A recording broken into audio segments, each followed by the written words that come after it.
ब्रह्म गुरुपादज्यं श्री चैतन्य महाप्रभु राधा सुदर्शनं कृष्णं भागवतं उपास्महे।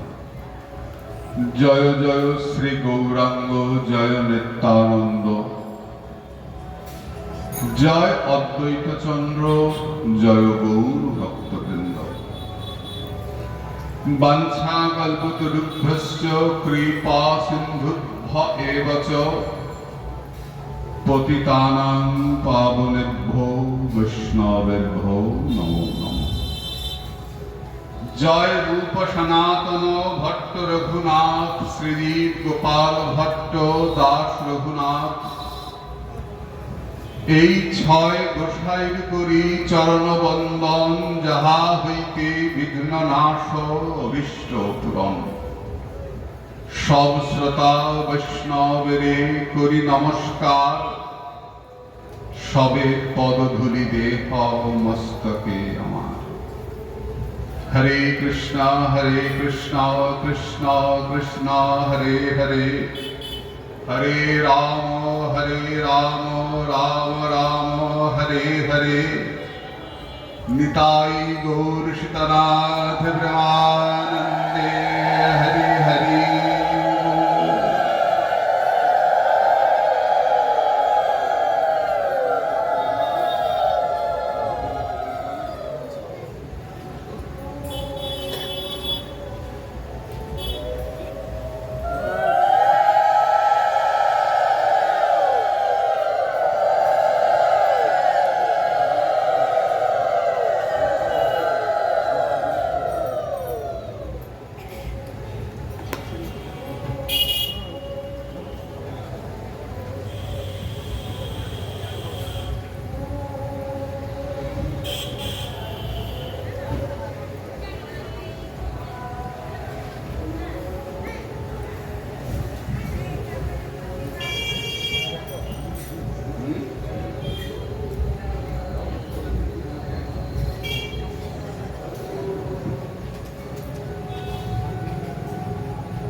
আমাদের রথযাত্রা উৎসব চলেছে। রথের সম্পর্কে আলোচনা চলছেন। গতকালকে কলকাতার নিউ টাউনে আমি গেছিলাম, আসতে পারিনি। রথ মন্দির হয়েছে জগন্নাথের, বিশাল বড় মন্দির।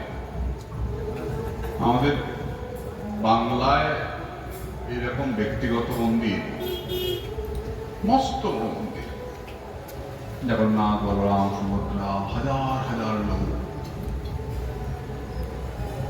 কত বড় প্যান্ডেল। রথটা সেগুন কাঠের রথ, বার্মাটিক সেগুন। রথটাই তো একটা মন্দির, 26 ফুট লম্বা। জিজ্ঞেস করলাম কিরকম খরচ হয়েছে, 54 লক্ষ টাকা রথ তৈরি হচ্ছে। মন্দিরটা মন্দিরের নবদ্বীপে হতো ভালো, মস্ত বড় মন্দির, বিরাট লোক, প্যান্ডেল। জগন্নাথের কি একটা আকর্ষণ না? হাজার হাজার মানুষ, এবং শুধু হিন্দু নয়, অন্যরাও আসছে, মেলা বসছে, কত রকম খাবার। আমার গাড়িটা যখন যাচ্ছে আমি বারবার ঢোক দিতে দিতে গেছিলাম, কত রকম খাবার সব বিক্রি হচ্ছে, মেলা, লোক, ভিড়। এই যে আনন্দ, বাসুদেব ঘোষ কহে জুড়ি দুই হাত, যেই গৌর সেই কৃষ্ণ সেই জগন্নাথ।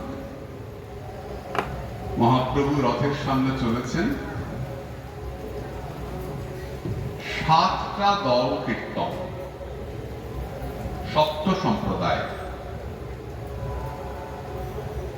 মহাপ্রভু নাচ করছেন, তার মধ্যে একটা সম্প্রদায় শ্রীখণ্ডের ঠাকুর নরহরির সম্প্রদায়। প্রত্যেক দলে কীর্তন অনেকেই করছেন, কিন্তু নাচ করছেন যে কোনো একজন। একজন নর্তনিয়া ঘুরে ঘুরে নাচছেন, তাকে দেখে সবাই নাচছেন। কারণ কীর্তনের সঙ্গে নর্তন, নাচ এটা জড়িত। আমার আচার্যদের শ্রীপাদ মনীন্দ্রনাথ গুহজি বলতেন, ভাই বৈশা বৈশা কীর্তন করলে দিব না, নাইচা নাইচা করতে লাগবো, গাও ঘামাইতে লাগবো, গাও না ঘামাইলে কীর্তন হইব না। হ্যাঁ, নাচবো কেন? বসে বসে কীর্তন করলেই তো হয়। দেখবি কীর্তনের আসরে কীর্তন হয় না, পেছনে দেখবি সব ঘুমায়। পাটেও তাই, যদি একটা পেছনে একটা খুঁটি পায় তাহলে তো হয়েছে। নাচতে হবে কেন? ভক্ত যখন নাচ করেন, তার পা দুটো যখন মাটিতে পড়ে, তখন পৃথিবীর পাপ চলে যায়। আর ভক্ত যখন দুহাত ওপরে তোলেন, আকাশ বাতাসের সমস্ত পাপ চলে যায়। এই ভক্তের হাত তোলেন না, চৌধুরী বোন বলেন, আকাশের পাপ চলে যায়, মাটির পাপ চলে যায়। আর নাচলে পরে যে রোজ কীর্তন করে, নাচ করে করে কীর্তন করে, তার শরীর খারাপ হয় না বললেই চলে।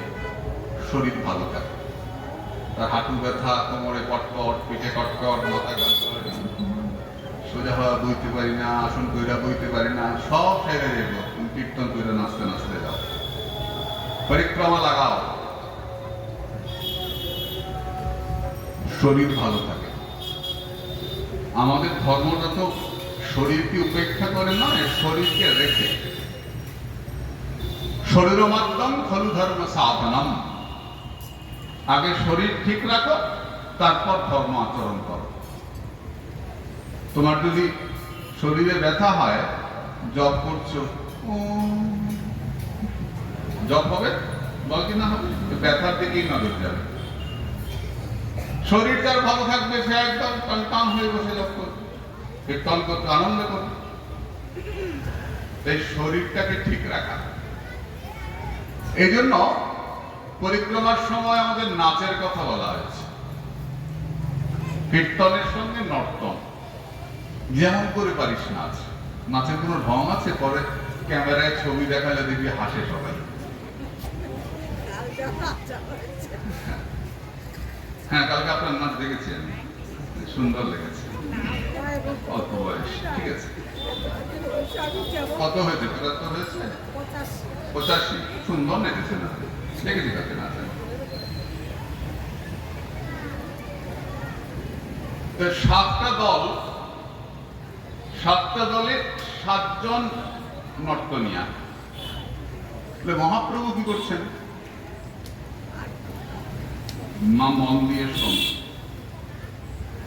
মহাপ্রভুকে দেখা যাচ্ছে একই সঙ্গে 7টা দলে 7 জন মহাপ্রভু নাচ করছেন। মহারাজ প্রতাপরুদ্র, তার রাজার বাড়িটা এখনো আছে, তার বাড়ির দোতলার যে বারান্দা, এই বারান্দায় দাঁড়িয়ে দেখছেন, সঙ্গে গোপীনাথ কবিরাজ আরো ভক্ত আছেন, তারা দেখছেন অপূর্ব নৃত্য। তারা আশ্চর্য হয়ে দেখছেন যে প্রত্যেক দলে একজন নর্তনী আছে। গৌর কোথায় আছেন? বলে গৌর 7 দলে 7 গৌর একসঙ্গে দেখতে পাচ্ছে। এটা কি করে সম্ভব? বলে এখানেই ঈশ্বরের ঈশ্বরত্ব,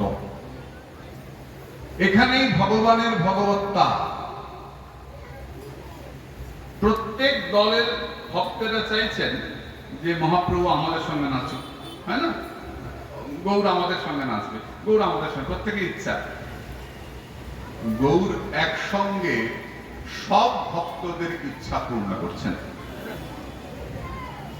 যেটা আমরা দেখেছিলাম বৃন্দাবনের রাসে, এক কৃষ্ণ সমস্ত গোপীদের সঙ্গে অনেক কৃষ্ণ হয়ে নৃত্য করেছিলেন। যত গোপী তত কৃষ্ণ। বৃন্দাবনের রাসে আমরা দেখেছিলাম। এই কলিযুগের সংকীর্তন মহারাসে ভাবতে গর্ব হয় যে আমরা সেই চৈতন্য মহাপ্রভুর দেশের লোক, সেই নবদ্বীপের লোক। আমরা, এটা আমাদের গর্ব। সেই গৌরাঙ্গ মহাপ্রভু একই সঙ্গে 7 জন গৌর নৃত্য করছেন। বলে এটা সম্ভব? এটা সাধক দেখেই সম্ভব। আমাদের ভারতবর্ষে একই সাধককে একসঙ্গে বহু জায়গায় দেখা গেছে, এরকম প্রমাণ আমাদের আছে। সাধু এখানেও আছেন, ওখানেও আছেন, ওখানেও আছেন, ওখানেও আছেন, বহু জায়গায় দেখা যায়। এর নাম কায় গুহ। অনেক মহাপুরুষের জীবনে এটা আছে। যেমন রাম ঠাকুর, এই যে আছেন এখানে কৈবল্য ধাম, রাজেন্দ্রনাথপুর যেতে পড়েন। এই রাম ঠাকুর ইনি এক সাহেবের রান্না করতেন। তো সাহেবের মন খুব খারাপ। তো রাম ঠাকুর জিজ্ঞাসা করছেন যে সাহেব, তোমার তো মন খারাপ কেন? বলে মেম সাহেব খুব অসুস্থ, লন্ডনে খুব অসুস্থ, তাই সাহেবের মন খারাপ, টেলিগ্রাম এসছে। তখন প্রতিদিন টেলিগ্রাম আসতো, সাহেবের মন খারাপ। তো রাম ঠাকুর বলছে, সাহেব তুমি খাও। বলে ঠাকুর রান্নাঘরে ঢুকে গেছেন। একটু পরে এসে ঠাকুর বলছেন, সাহেব তুমি ঠিক মতো খাওয়া দাওয়া করো, মেম সাহেব সুস্থ হয়ে যাচ্ছে, আসবে। সাহেব উড়িয়ে দিয়েছেন, নেটিভ বাঙালি, এটা কি জানে, সাহেব তুমি খাও। বলতে বলতে পরের দিন টেলিগ্রাম, মেম সাহেব আসছেন। সাহেব বিমানবন্দরে গেছেন, মেম সাহেবকে নিয়ে এসছেন ঘর, দুজনের টেবিলে খেতে বসছেন। রাম ঠাকুর পরিবেশন করছেন। যেই মাত্র ঠাকুর খাবার নিয়ে আসছেন, ঠাকুরকে দেখা মাত্র মেম সাহেব উঠে দাঁড়িয়েছে। তুমি তুমি কেন? সাহেব বলছেন, কেন তুমি চেনো নাকি? হ্যাঁ, ওই তো 2 দিন আগে আমার মাথার কাছে দাঁড়িয়েছিল লন্ডনে, যখন আমি অসুস্থ। ও 2 দিন আগে আমার মাথার কাছে দাঁড়িয়ে বলছে, মেম সাহেব তুমি সুস্থ হয়ে যাবে, চিন্তা করো না, সাহেব তুমি যাবে। ওই তো দাঁড়িয়েছিল। সাহেব, মেম সাহেব রাম ঠাকুরের চরণে পড়ে গেছে। আমাদের ভারতের মহাপুরুষ, ভারতের সাধক, ভারত মায়ের সন্তান, এইরকম শক্তির অধিকারী। ভারতের সাধু আছে রে, এখনো আছে, এখনো আছে। সবাই মধুমাতাল নয় রে, সবাই ড্রেনের পারে বসে থাকে না, সবাই জুয়া খেলে না। ভারতে এখনো সাধু আছে রে। ভারত মায়ের সন্তান, মস্ত বড় বড় সাধক। এক সাধুকে একসঙ্গে অনেক জায়গায় দেখা যায়। এর নাম কায় গুহ। আর একই ভগবানকে যখন অনেক জায়গায় দেখা যায়, তার নাম প্রাভব প্রকাশ। একই কৃষ্ণকে অনেক গোপীর সঙ্গে দেখা যাচ্ছে, প্রাভব প্রকাশ। রূপ সাম্য, ক্রিয়া ভিন্ন, দেখতে এক, কাজে আলাদা। কি কাজ? কোনো গোপীর সঙ্গে কোমরে ধরে নাচছেন, কারোর সঙ্গে হাতে ধরে নাচছেন, কারোর সঙ্গে পাশাপাশি নাচছেন। এই যে কাজে আলাদা, কিন্তু দেখতে এক। তার নাম ভগবানের প্রাভব প্রকাশ, আরেকটা আছে বৈভব প্রকাশ। রূপ ভিন্ন, ক্রিয়া ভিন্ন, দেখতেও আলাদা, কাজেও আলাদা। যেমন কৃষ্ণের বৈভব প্রকাশ হচ্ছেন বলরাম, একই ভগবান, ইনি কালো ইনি সাদা, ইনার হাতে বাঁশি ওনার হাতে সিংহা, ইনি বাঁকা হয়ে দাঁড়ান ইনি সোজা হয়ে দাঁড়ান, এই আলাদা। এরা যে বৈভব প্রকাশ, আর প্রাভব হচ্ছে দেখতে একই কৃষ্ণ কিন্তু কাজে আলাদা, প্রাভব প্রকাশ। তো রাসে ভগবানের প্রাভব প্রকাশ, একই কৃষ্ণ সবার সঙ্গে নাচছেন, যে যেমন চাইছে, হাতে ধরে কোমরে ধরে বাঁশি বাজিয়ে নাচছেন। এই সংকীর্তন মহারাসে জগন্নাথের সামনে গৌর নাচছেন, একই গৌর সপ্ত সম্প্রদায় নৃত্য করছেন। আরো কি আশ্চর্য, বলে গৌর নাচতে নাচতে যখন জগন্নাথের রথের পেছনে যাচ্ছেন তখন রথ দাঁড়িয়ে পড়ছে, রথ আর এগোচ্ছে না। তখনকার দিনে হাতি দিয়ে রথ টানা হতো, এখন বেশিরভাগই পুলিশে টানে। আমরা যে দড়িটা ছই ওটা রথের দড়ি নয়, রথের বাইরে একটা দড়ি দেওয়া থাকে, ওইটা ধরে টানা টানি। এবার দেখছি যা ছিটতেছে দড়ি, হায় রে বাবা, দড়ি ছিল কেন গলায় দিবি নাকি, গলায় যাওয়া যাবে, দড়ি ছিঁড়ে এক শেষ। বেশিরভাগই বাঙালি অবশ্য, নাহলে উনি করবে কেন, মোটা দড়িটাকে ছিঁড়ে রাখছে না। তো আগেকার দিনে হাতিতে রথ টানতো, যখন রথ দাঁড়িয়ে পড়ছে, রথ তো রথের ইচ্ছায় চলে, জগন্নাথের ইচ্ছায় চলে। রথ তো সাক্ষাৎ জগন্নাথ, সাক্ষাৎ বলদেব তত্ত্ব রথকে বলা হয়েছে, আসনই সাক্ষাৎ ভগবান। জগন্নাথের যে রথ, বলরাম রথ হয়ে জগন্নাথকে ধারণ করেছেন, তাই আমরা রথে পাড়া দিই না। সেবকরা ওঠেন, আমরা উঠি না। রথ দাঁড়িয়ে পড়ছে, এগোচ্ছে না, হাতে দিয়ে ঠেললেও যায় না। কেন, গৌর পেছনে নাচছে। তো গৌর যেই নাচতে নাচতে সামনে আসছেন, জগন্নাথ এগিয়ে চলেছে, রথ চলছে। কেন, গৌরের নৃত্য দেখে আমার জগন্নাথ বিমোহিত, এত ভালো লেগেছে গৌরের নাচ, যখন গৌরের নাচ দেখতে পাচ্ছেন না জগন্নাথ, তখন দাঁড়িয়ে পড়ছেন, আবার যে নাচ দেখছেন আবার এগিয়ে এগিয়ে যাচ্ছেন। যেই গৌর সেই কৃষ্ণ সেই জগন্নাথ। তাই যদি হয়, গৌরী যদি জগন্নাথ হন, তাহলে নিজের নাচ কেউ নিজে দেখে নাকি? লোক তো অন্যজনের নাচ দেখে, নিজের নাচ কেউ নিজে দেখে? তাহলে জগন্নাথ দাঁড়িয়ে পড়ছেন কেন? একবার বৃন্দাবনে এই নিয়ে সভা বসেছে, একটা আলোচনা চলছে যে এটার পেছনে যুক্তি কি। তো অনেকেই অনেক যুক্তি দিচ্ছেন, যে গৌর সেই জগন্নাথ। এই সময় রামকৃষ্ণ পণ্ডিত বাবা এসে বললেন যে গৌর আর জগন্নাথ এক নয়।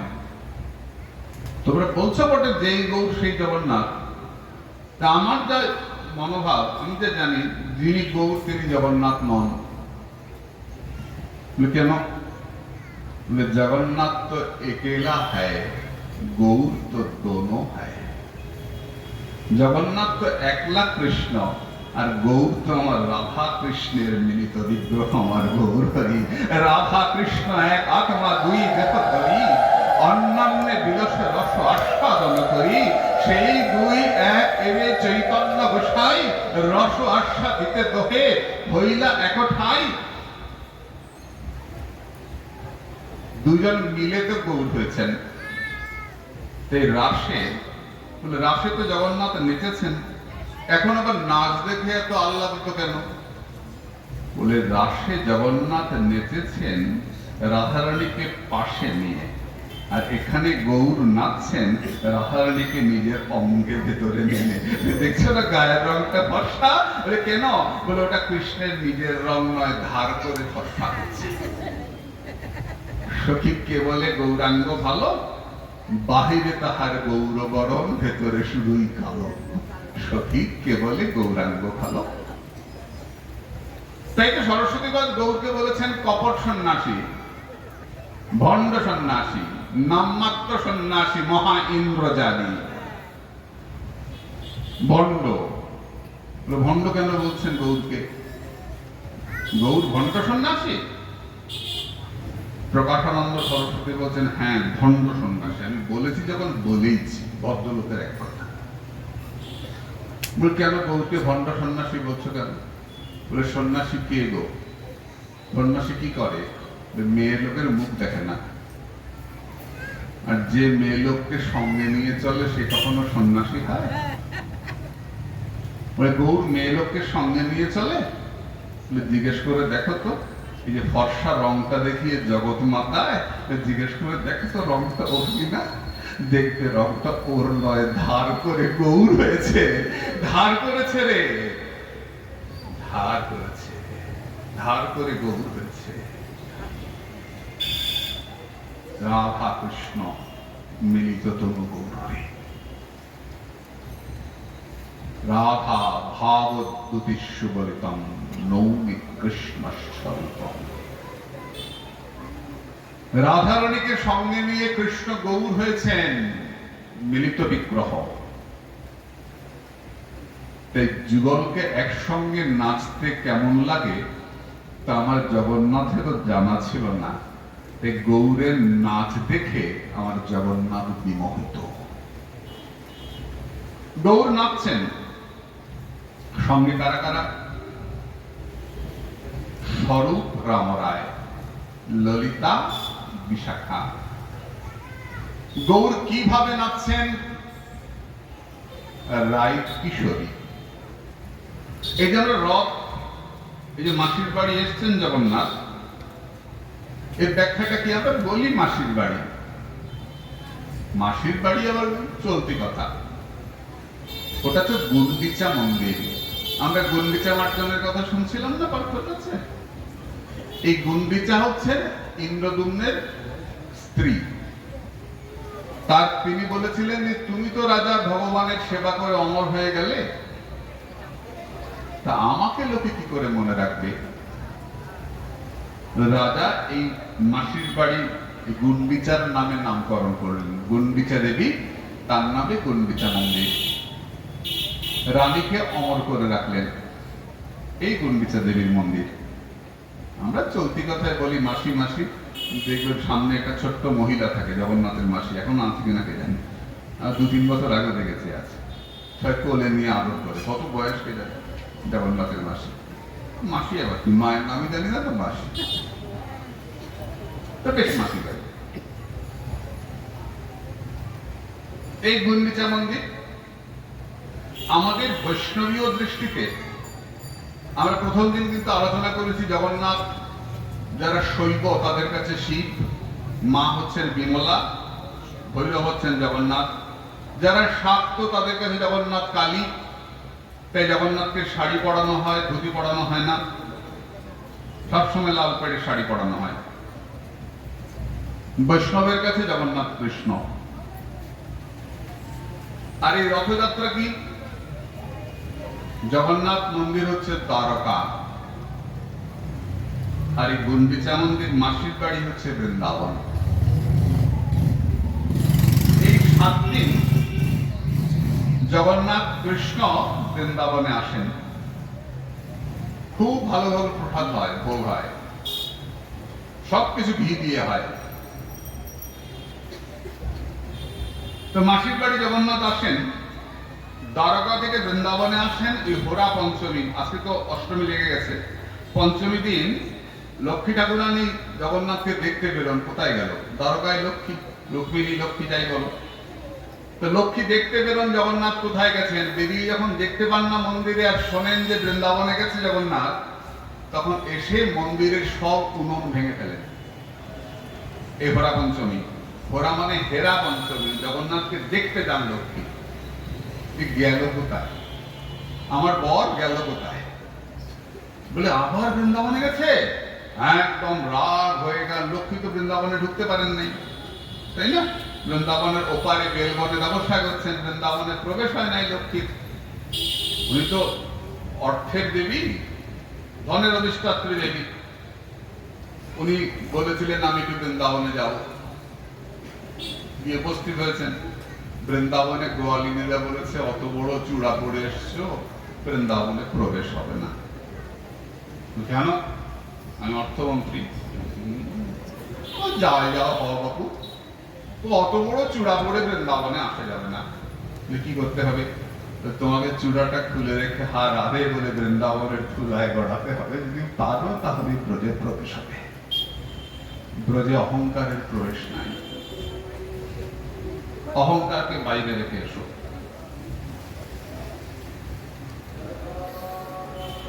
এরকম ঘটনা কিছুদিন আগেও আছে।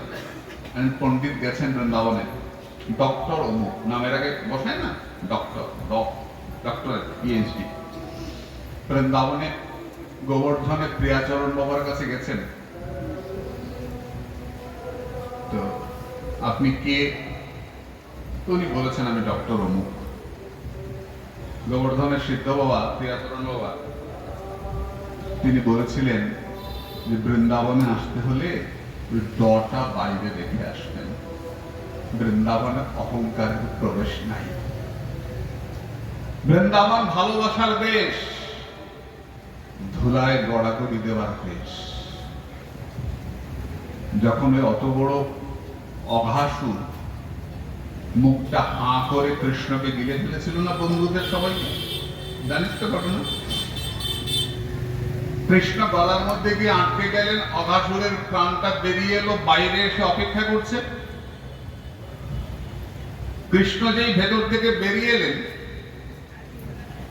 অমনি অঘাসুরের প্রাণটা কৃষ্ণের চরণে গিয়ে মিশে গেল। প্রশ্ন করছেন যে অঘাসুর কি অনেক পূর্ণ করেছিল?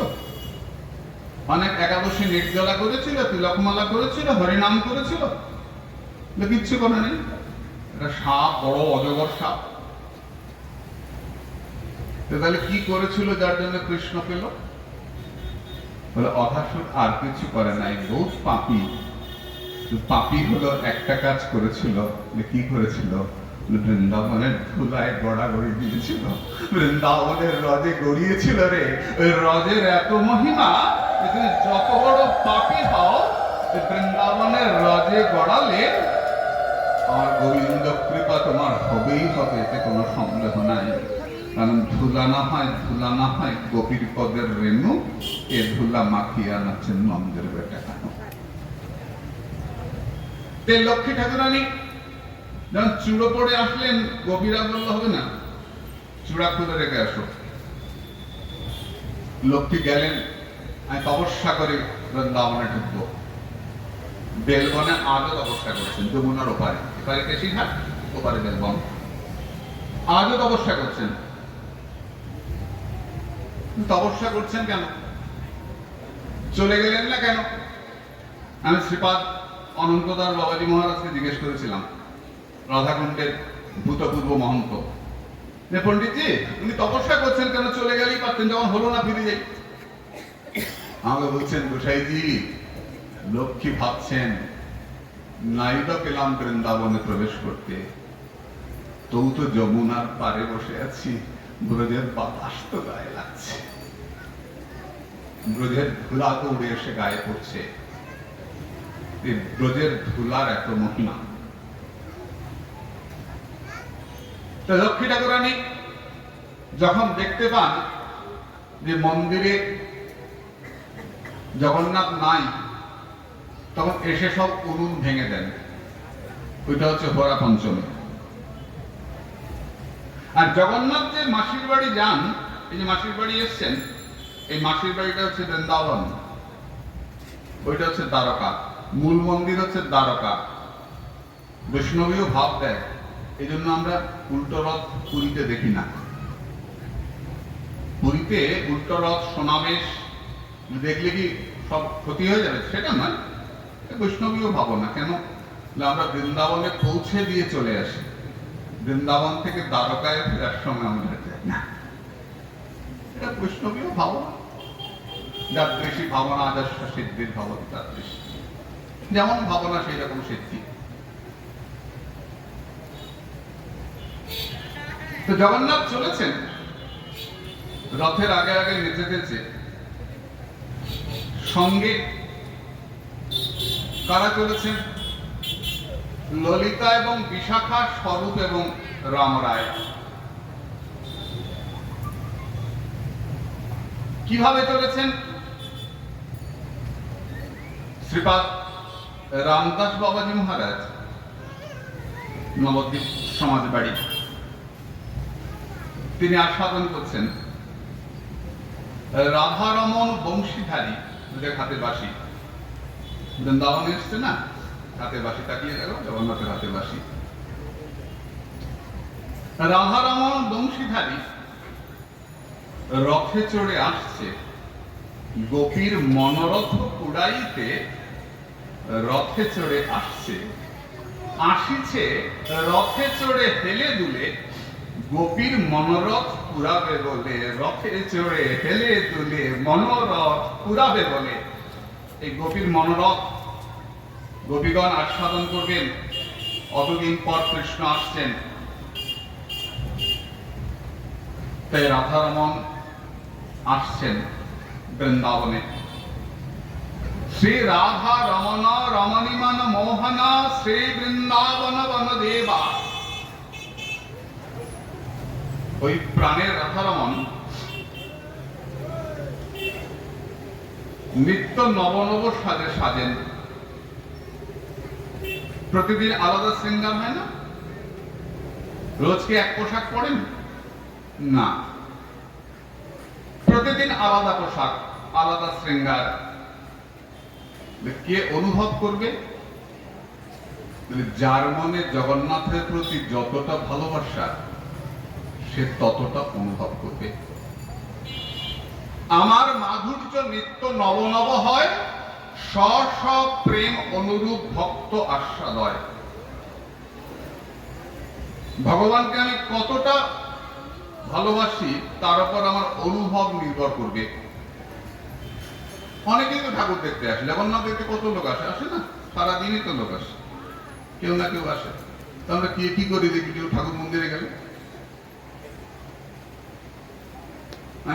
আমাদের সুদর্শনে দেখি তো বড় মন্দিরে অনেক লোক আসে না, টোটো করে প্রচুর লোক আসে, নামলো ঠাকুর সান্নিধ্য হয়ে গেছে। সব মিলিয়ে 30 থেকে, তারপরে গিয়ে মডেল গুলো আছে না পাশে, সেলফি করে ঠাকুরের সঙ্গে বস, একটু হরিনাম কর, বসে একটু ভগবানকে প্রার্থনা কর, সময় নেই।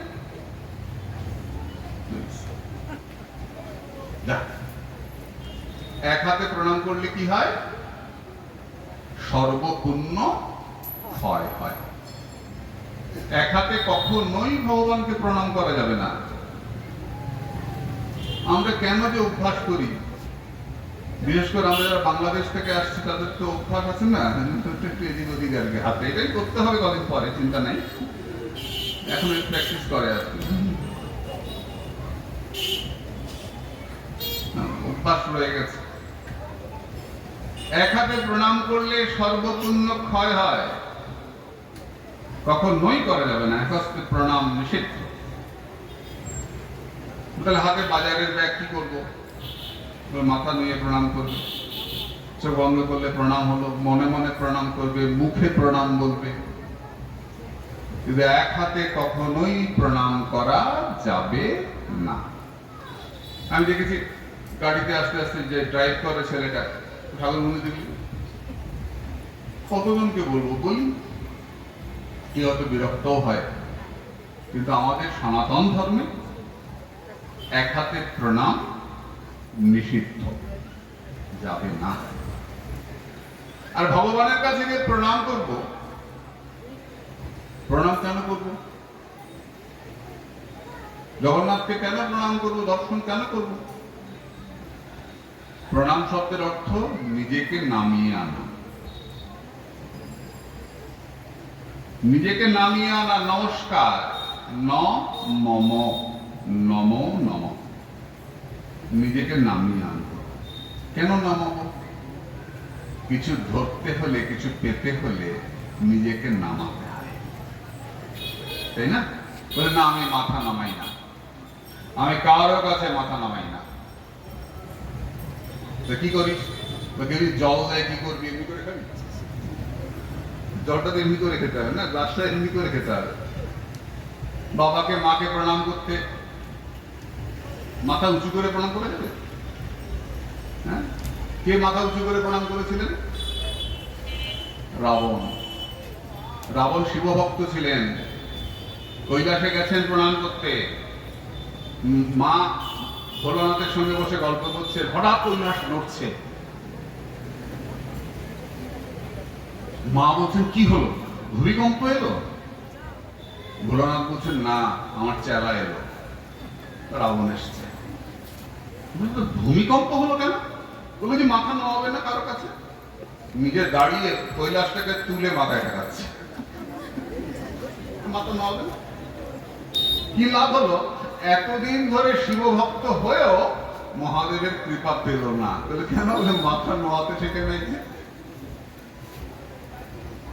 কৈলাসকে তুলে রাবণ মাথায় লাগায়, মাথা নয় না। এই দুর্বুদ্ধিটা কেন এলো? সামনে আসুন, ভাঙছে গোল হইব।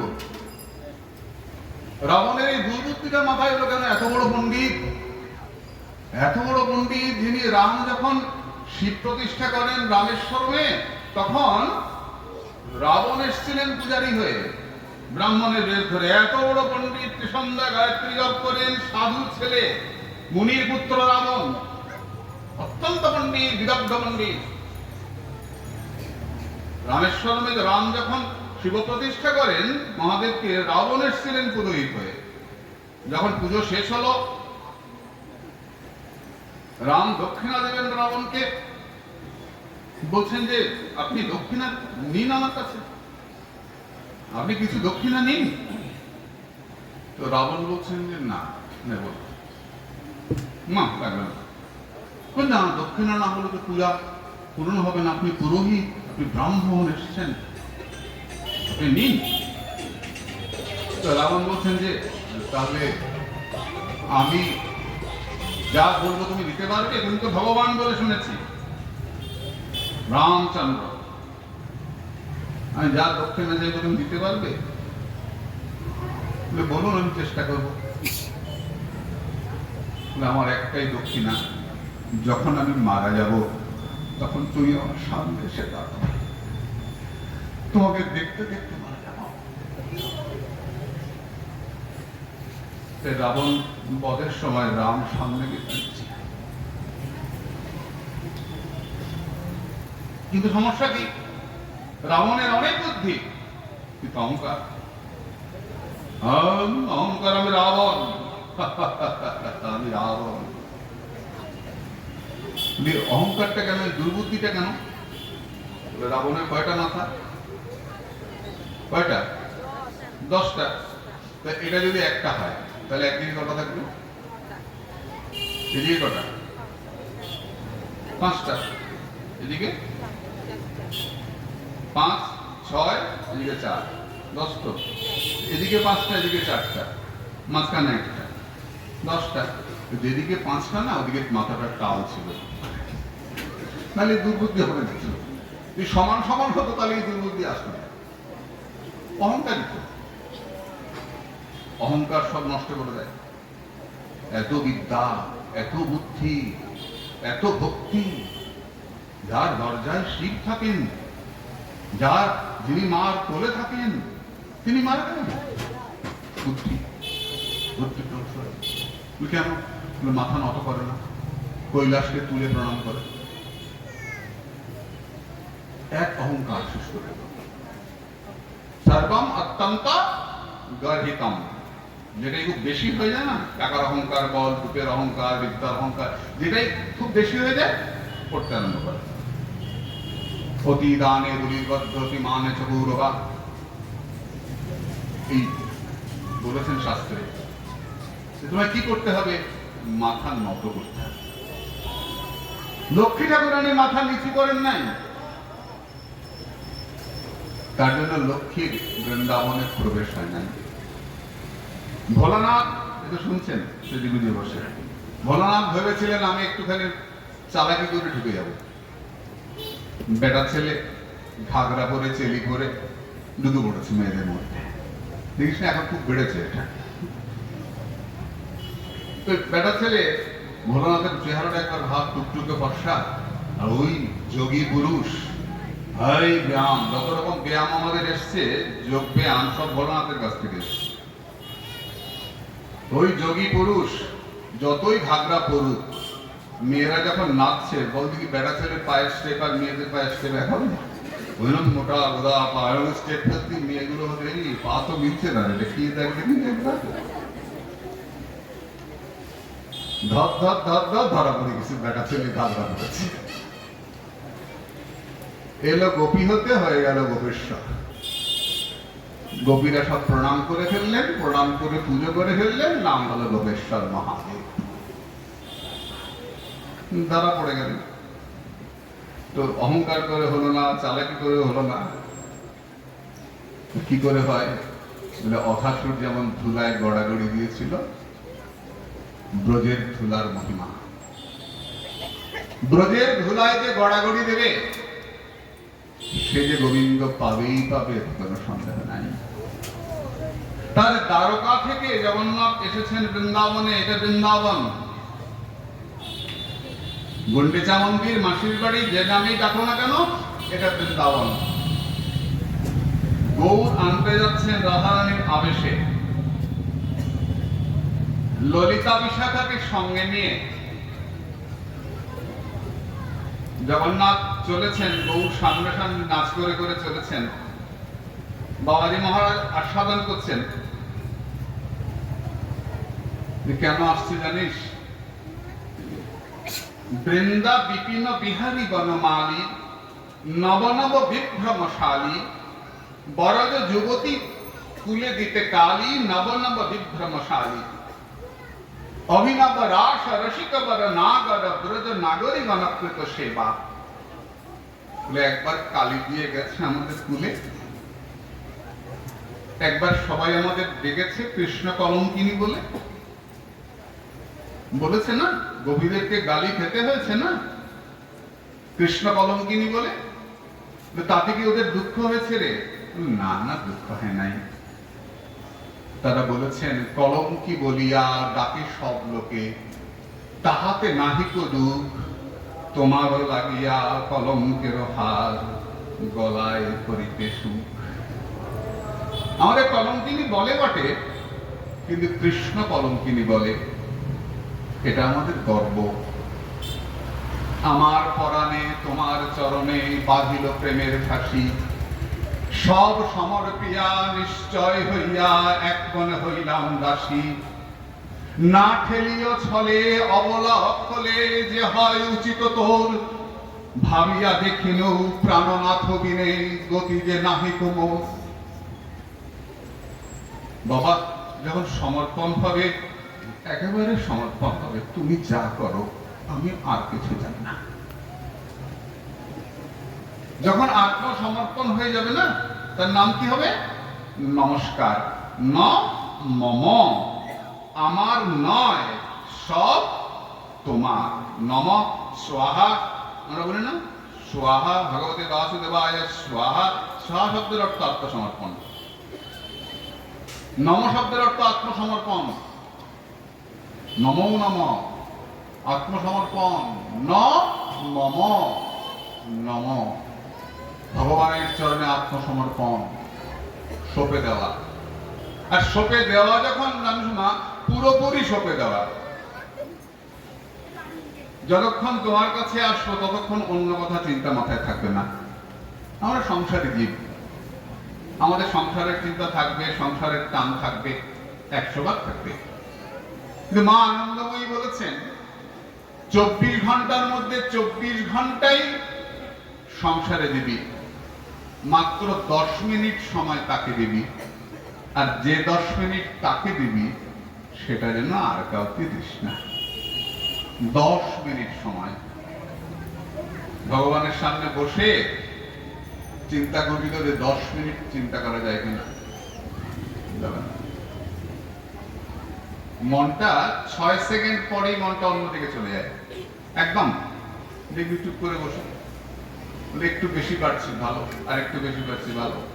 এটাই তো অভ্যাস, পুনঃপুন চেষ্টা, পুনঃপুন চিন্তা, ধ্যান। মন তো চলে যাবেই, মনের স্বভাবটাই তো, মন তো বাঁদর।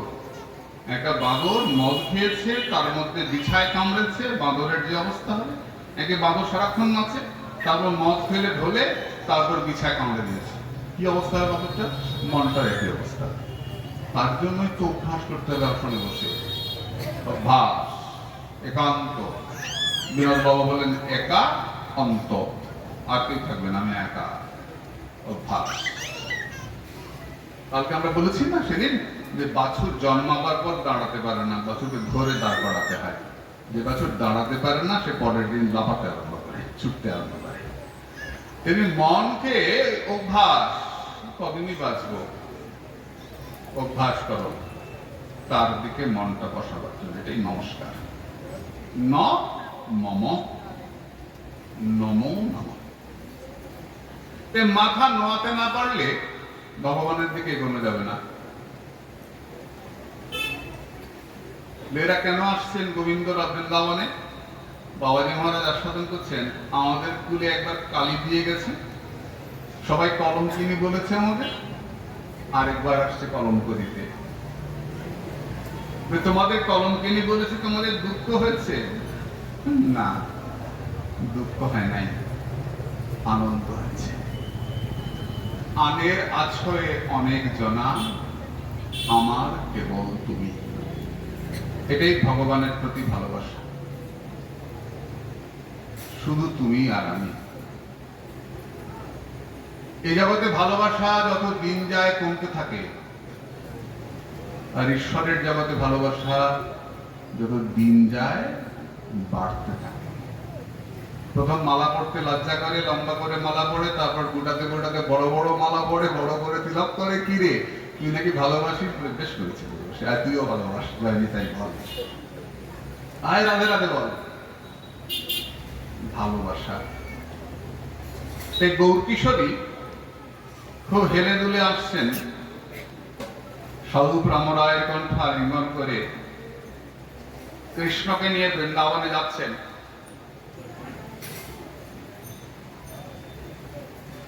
আমার গোপাল চূড়ামণি জগন্নাথ যাচ্ছেন। কে আসছে? ওই যে হেলে দুলে আসছে মা যশোদার নীলমণি, নবরদি আনন্দদ শ্যাম নব জলদ নন্দরেদি আনন্দদ, তরায়েশ নন্দরায় আবেশে বলে রামরায়, তরায়েশ নন্দরায়। আস্বাদনটা আরেকদিকে ঘুরে গেল। এইমাত্র বললেন রাধারানী আনছেন কৃষ্ণকে ললিতা বিশাখা, রাধারানী হচ্ছেন গৌহরী, ললিতা বিশাখা। সঙ্গে সঙ্গে বিশাখা ডাকছেন রামরায়, ডাকছেন নন্দরাজা এসো, তোমার কৃষ্ণ আসছে। আজ ব্রজের ভাগ্যাকাশে শ্যামজলদের উদয় হলো, কৃষ্ণ আসছে। নন্দরায় ছুটে এসছেন। নন্দরাজা যশোদা ছুটে আসছেন, কানাইয়া এসছে। সখাদের ডাকছেন, সখা তোরা ছুটে আয়, আজ বৃন্দাবনে কৃষ্ণ আসছে। সখারা সব ছুটে এসছেন।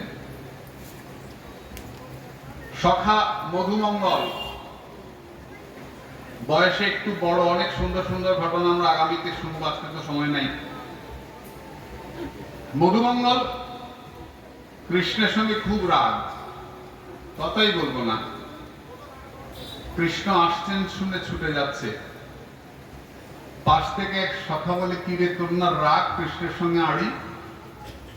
তুই কৃষ্ণ দেখতে যাচ্ছিস যে ঝগড়া করবি যে? ঝগড়া পরে করবো, আগে দিয়ে একটু গলায় মিলে নি, তারপর ঝগড়া করবো।